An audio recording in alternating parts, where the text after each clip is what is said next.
le moment est venu de conclure. Je pense que ça doit faire une douzaine d'années que je participe à ces cérémonies avec M. Anglès-Dauriac. Et à chaque fois, les mêmes mots me reviennent: passion, fraîcheur, enthousiasme et modestie. Je suis toujours frappée par la qualité, l'exigence à la fois des porteurs de projets et des étudiants, et de la modestie avec laquelle ils abordent les sujets qui sont les nôtres. Et je pense que ça recoupe bien ce qu'a dit Jean-Luc Novella. La maladie d'Alzheimer est une maladie complexe et elle exige un degré d'excellence tout particulier. Voilà. L'autre chose qui me frappe, c'est qu'au fil des ans, Madame Huon, tout à l'heure, me disait à l'oreille quel chemin parcouru quand on voit tout ce qui s'est passé. Je pense que vraiment c'est le maître mot de cette matinée, quel chemin parcouru.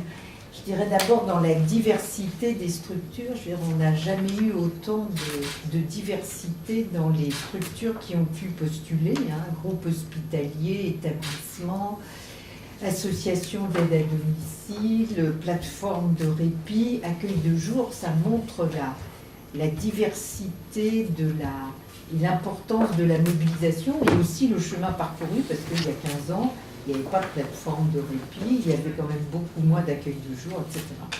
L'autre chose qui me frappe aussi, c'est la diversité géographique. Je me souviens qu'au début, on avait souvent des difficultés, parce qu'il y avait des régions un peu phares, comme ça, et à chaque fois, on se disait...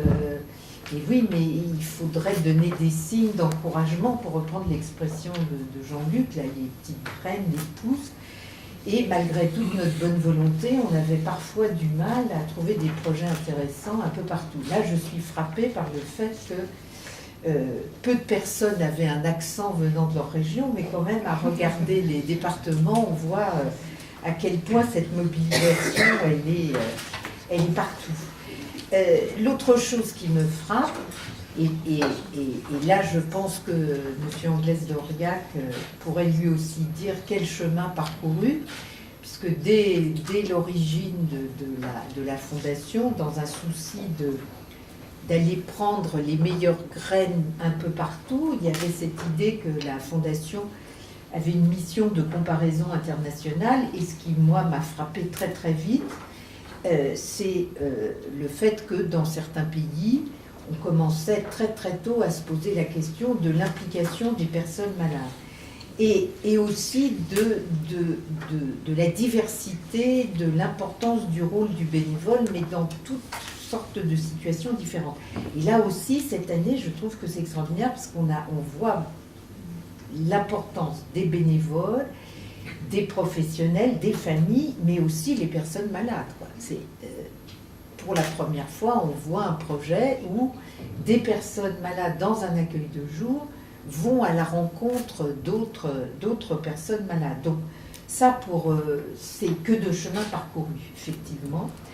Et ensuite, l'innovation. Alors, c'est fou, parce que chaque année, on se dit c'est merveilleux, il y a des tas de choses nouvelles qui sont faites, et puis en même temps, on se dit mais c'est pas possible, on peut plus rien inventer. Ils ont tous tellement déjà fait de choses. Et cette année, on a été estomaqué par un projet comme celui des couples en EHPAD. Il faut vraiment faire preuve d'invention, de courage, d'un esprit d'explorateur pour lancer ce genre de projet. Ou encore, je me souviens que dans le 3e plan Alzheimer, on s'était beaucoup posé la question des accueils de jour, de la réticence à aller dans les accueils de jour. Alors bien sûr, il y avait la question des transports, mais pas seulement, la complexité. Donc voilà le projet de Frontignan, où on dit, on le fait le samedi. Et puis, si les gens ont du mal à venir, on va chez eux. Puis on ne va pas les obliger tout de suite à venir une journée, on va s'apprivoiser. Bon. Ça, on voit toutes les nuances, toutes les rapports à 2000, 2001, où on se disait il faut équiper, il faut qu'il y ait des accueils de jour. Maintenant, on est à se demander comment l'accueil de jour peut être une espèce de plateforme qui va aussi vers les gens, qui est ouverte le week-end. Donc vraiment, passion, enthousiasme. modestie, et je rajouterais, mais inventivité sans relâche, qui est absolument formidable. Alors, aussi, ce qui est intéressant, là, dans le dernier projet, il y a une chose qui m'a frappée, enfin, pas dans le dernier projet, mais dans cette importance des projets sur la musique, et M. Anglès-Doriac, qui a toujours un pas d'avance sur nous, dit, bon, bah, tout ça, c'est très bien, mais la prochaine fois, la danse. Étant entendu, monsieur, que vous vous souvenez, il y a quelques années, on avait soutenu un projet formidable dans le 15e arrondissement, qui était un établissement qui initialement recueillait des religieuses et puis qui s'était ouvert sur l'extérieur, et où je me souviens avoir vu une dame, une vieille religieuse qui avait plus de 90 ans, avec une jeune Marocaine qui faisait des contes, des repas, etc. Et on a vu cette religieuse se lever et puis commencer à bouger, en plus sur des musiques qui ne lui étaient pas forcément familières. Puis d'un seul coup, notre petite Marocaine, là, qui avait plus confiance dans les capacités de la personne que nous, elle lui a lâché les mains et la dame a continué à... Vous voyez, peut-être 10 ans après, on s'en souvient encore, Marion et moi, avec émotion. Et alors, là, ce qui est intéressant, c'est dans ces projets sur la musique, c'est que finalement, il y en a où c'est les personnes malades dans un accueil de jour qui vont vers des résidents en EHPAD. C'est comment des professionnels et des familles font alliance pour améliorer la vie, et comment des familles et des personnes malades se mobilisent pour faire des choses. Donc on voit à quel point il y a toutes ces alliances qui se nouent et qui, toutes combinées, permettent de continuer à aller toujours plus loin. Alors, Jean-Luc a dit faire mieux aujourd'hui, faire mieux demain, et demain je serai présent grâce à la recherche, et M. Anglès-Doriac a dit par cette alliance, toujours ces alliances, cette alliance entre la recherche et l'innovation de terrain.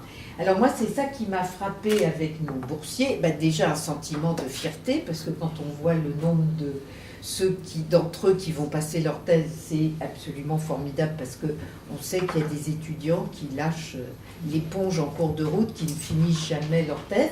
Et j'étais heureuse d'entendre que pour certains d'entre eux, la Fondation avait été quelqu'un qui les avait accompagnés dans leur parcours. Et quand je suis arrivée à la Fondation, M. Anglès-Doriac a dit je sais ce que je veux, mais aussi je sais ce que je ne veux pas. Je ne veux pas que la Fondation soit un guichet. Je crois que là, en écoutant toutes nos jeunes pousses, il a eu la certitude que nous n'étions pas qu'un guichet. Et ce qui m'a aussi vraiment fait plaisir, c'est de voir qu'au-delà des grandes disciplines classiques qui, dès le départ, ont été un peu notre point d'ancrage, l'économie, le droit, la psychologie, et bien maintenant, on a des disciplines telles que les sciences de l'éducation, l'architecture. Et ça, je pense que c'est très important, parce qu'on voit bien comment la recherche est mise au service de l'amélioration de la vie des personnes malades. Et je vois qu'au fil des ans, dans les choix que nous faisons, on continue à privilégier l'excellence, la rigueur, la qualité, mais également de se dire, une fois que ces jeunes étudiants auront fini leurs travaux, en quoi ils pourront être utiles pour améliorer la vie quotidienne des personnes malades. Et d'ailleurs, c'est mon dernier point de satisfaction, c'est de voir que nombre d'entre eux continuent ensuite à cheminer avec nous et à continuer à travailler dans le domaine de la maladie d'Alzheimer. Donc en conclusion, je dirais que chaque année, je suis toujours davantage étonnée en me disant que ça ne pourra pas être plus l'année prochaine, mais je sais que l'année prochaine, ça sera encore davantage. Bon, maintenant, je pense qu'on va aller prendre un pot.